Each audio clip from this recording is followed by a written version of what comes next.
Magandang araw po sa inyong lahat.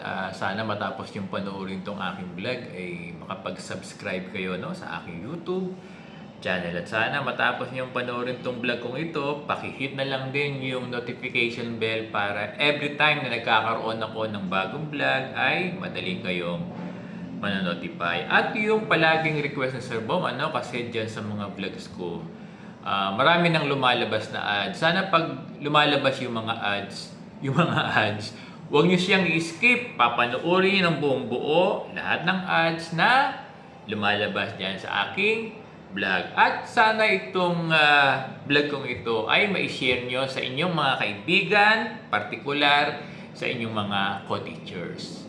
Bago natin puntahan yung ating topic ngayon sa araw na ito, gusto ko munang sagutin yung isang katanungan ng ating subscriber. Ang tanong niya, kung pwede raw ba magpa-reclass yung isang head teacher. Alam mo, yes, definitely, na pinapayagan pang magpa-reclass yung ating mga head teachers. Alam nyo, ito yung pagkakaunawa ni Sir Bong. Kung ikaw ay head teacher 3, pwede ka mag-apply or magpa-reclass to head teacher 4, or from head teacher 4, pwede ka magpa-reclass to head teacher 6 kung walang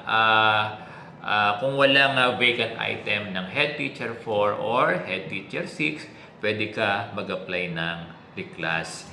Kaya lang kapag nag-a-apply ka ng head teacher 4 or head teacher 6, meron itong required number of teachers. Dapat nasa at least 20 yung teachers ng isang department.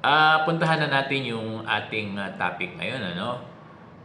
Marami ang nagtatanong pa rin kung meron na raw bang guidelines yung expanded career progression. Alam nyo, actually, meron na.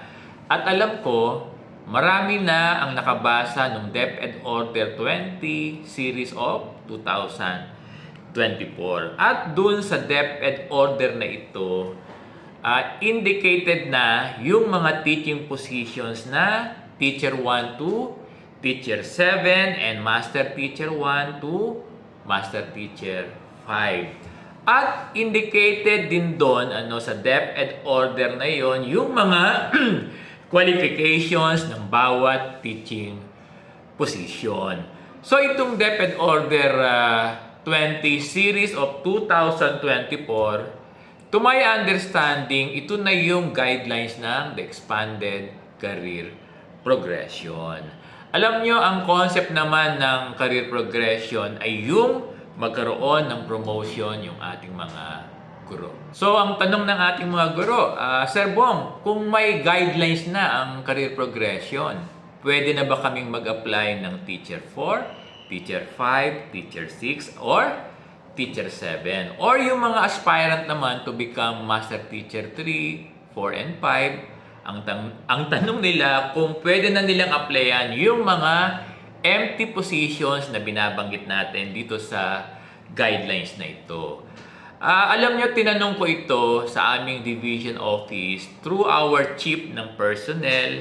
Sabi niya, hindi pa pwedeng applyan yung mga teaching positions, particular yung Teacher 4 to Teacher 7 at yung Master Teacher 4 to Master Teacher 5, at yan yung malungkot. Ang reasons daw ay dahil wala pang allocation yung mga binabanggit nating teaching positions. Ibig sabihin, kung wala pang allocation, wala pang budget talaga. So kung wala pang budget, hindi pa kayo papayagan mag-apply ng mga binabanggit natin na teaching positions. Again, mag-aantay pa uli yung ating mga guro kung kailan magkakaroon ng allocation yung mga additional teaching positions. Sir Bong, bakit po naglabas na ng guidelines kung hindi pa pwedeng tanggapin yung aming application for